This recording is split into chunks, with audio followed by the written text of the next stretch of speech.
से जो आपने बात कही उसका एक एग्जांपल देता हूं। पिछले 3 साल में जिस सेक्टर ने स्टॉक मार्केट में भी सबसे ज्यादा आउट परफॉर्म किया वो रियल एस्टेट सेक्टर है और रियल एस्टेट से जुड़ा हुआ सेक्टर है। सही बात है। और वास्तव में इनका परफॉर्मेंस भी कई पिछले 4-5 वर्षों का देखें तो तेजी से अच्छी कंपनियां आगे जा रही हैं, जो गड़बड़ करते हैं वो पीछे रह जा रहे हैं।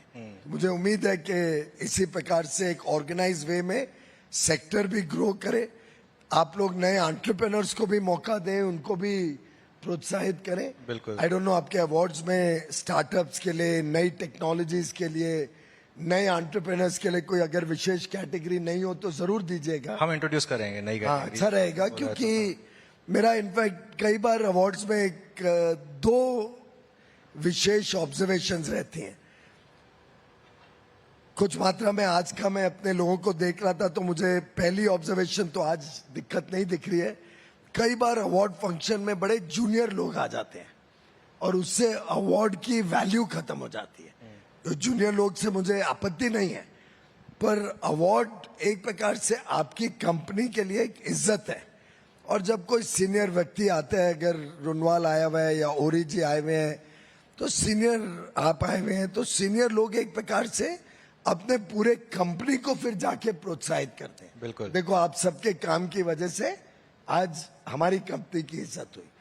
तो एक तो हमने ऑलवेज अवार्ड में देखना चाहिए कि उचित स्तर पे लोग आके अवार्ड भी रिसीव कर रहे हैं, उससे कंपनी को भी लाभ है, अवार्ड की भी एक विशेषता बनी रहती है, उसका इज्जत बनी रहती है।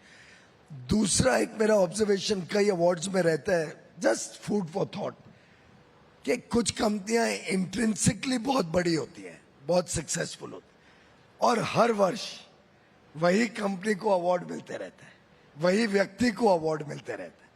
तो मैं उनके अवार्ड से छीनना नहीं चाहता हूं कि वो लोग ही मेरे से नाराज हो जाए, पर इसीलिए मैं कह रहा हूं कि नए सेक्टर्स, उभरती हुई कंपनियां, नए लोगों को भी जरूर हमें प्रोत्साहित करने की एक प्रयास करना चाहिए। बिल्कुल। ये दो मेरे छोटे से ऑब्जर्वेशंस हैं।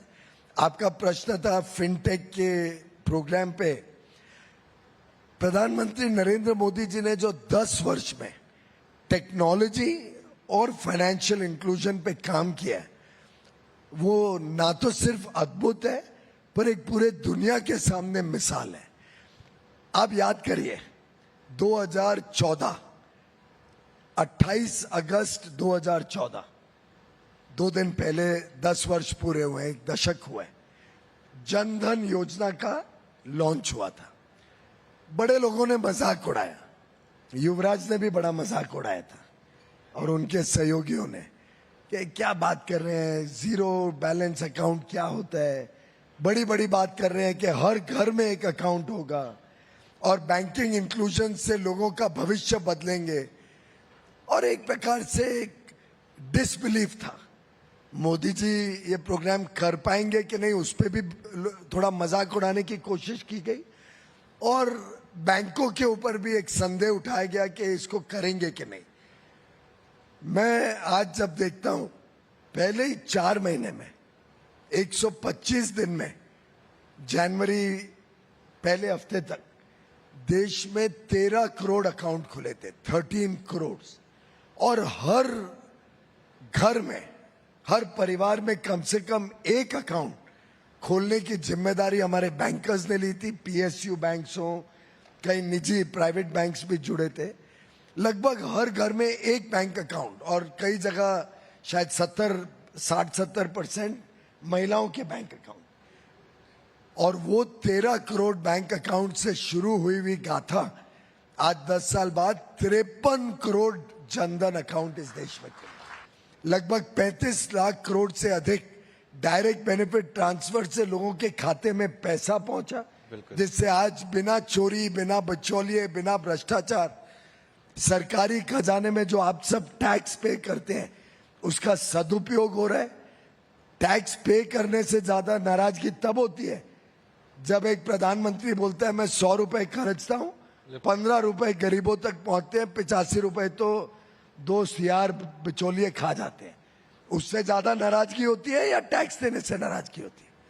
और मैं मानता हूं कि आज एक एक टैक्स पेयर को ये एक सेटिस्फैक्शन है कि मेरे टैक्स के पैसे से हर गरीब के घर में बिजली पहुंचती है, बिल्कुल। हर गरीब के घर में शौचालय पहुंचा, 80 करोड़ लोगों को मुफ्त में अनाज मिलते हैं हर महीने, जिससे आज कोई बच्चा भूखा नहीं सोता है।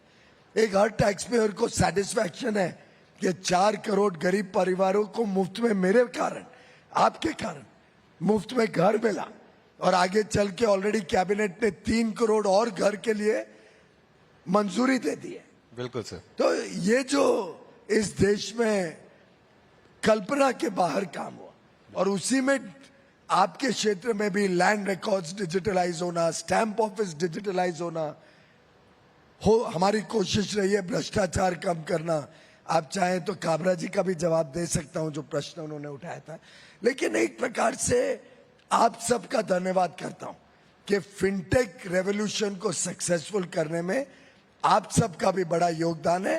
आप सबको सलाम, आप सबका साधुवाद। ओके, अच्छा।